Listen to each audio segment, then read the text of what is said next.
Good morning. I've been living in Sweden for all my life, most of it at least. And it was working out fine for me up until I was 12, 13 years old, when I started to realize what kind of a society this was.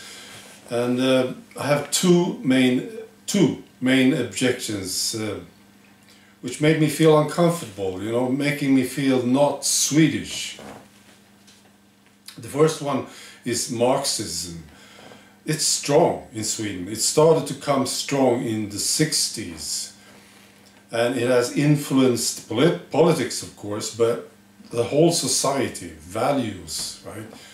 And I didn't feel that I belonged in Sweden. It didn't work for me. I had a different idea of how society should, what society should look like, you see.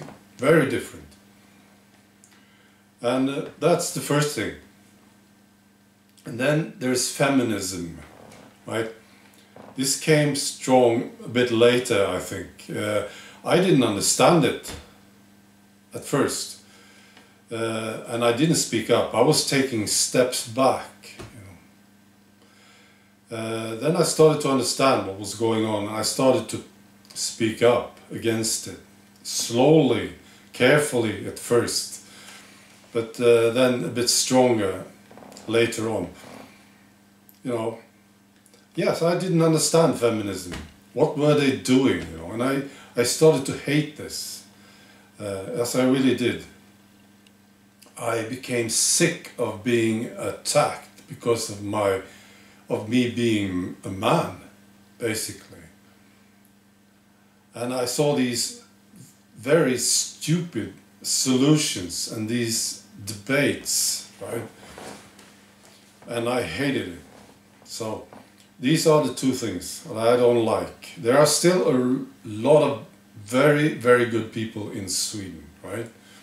Hardworking, honest, you know, people. I don't know where this is going. I don't know. So I just wanted to tell you, and then I want to read to you parts of a comment that I got. It's from Anton Gulshard. Thank you, Anton. It's very good. And reading these, there are actually two comments, and reading them makes me, you know, it makes it clear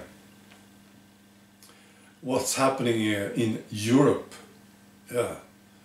And that there is something going on, right? So I just read it to you. It says Brussels against Poland, Brussels against Hungary, against Slovakia, against Czech Republic, Brussels against England, Brussels against Greece, against Austria, against Switzerland, against Denmark, against Spain, Brussels against France, you know, Le Pen, right, etc. Brussels against Portugal, this is finances, against Italy, Netherlands, Brussels against Germany, right, yes, the Freedom Party, absolutely, against Ireland, against Trump, of course, and against Putin, why not? Brussels against everyone. And then a later comment, he says, Germany wants nothing to do with Trump, USA. Germany wants nothing to do with Putin and Russia. Germany wants nothing to do with Poland, Kaczynski. Nothing to do with Orban and Hungary. Nothing to do with Britain. Yeah. Now Germany is trying to reunite Europe with a new European army. Yes, they do. And Turkey. Germany wants to continue EU negotiations with Erdogan in Turkey. Africa. Germany wants a Marshall Plan for Africa. Wants to import Africans. And has begun importing Africans with Macron from France. Arabia. Germany wants closer ties with the Arabs. Saudi Arabia, Iran, etc. And India. now he's talking about Merkel, of course. Now she is talking about a free trade deal with India. All right. So yes, it becomes clear. First of all, this EU project is of course a disaster and it's doomed, right? You can't have this many enemies. It's not working. And I think it's just building up, right? And then Germany, you know, Germany is obviously in the driver's seat here, right? And you can see it's not going to end well.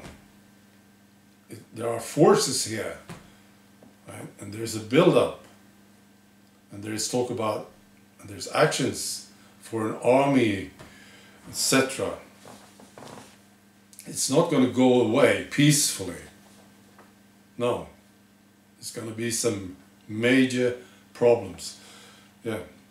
So this was a very good comment. Thank you, Anton. Right. I wish you a good day. Bye.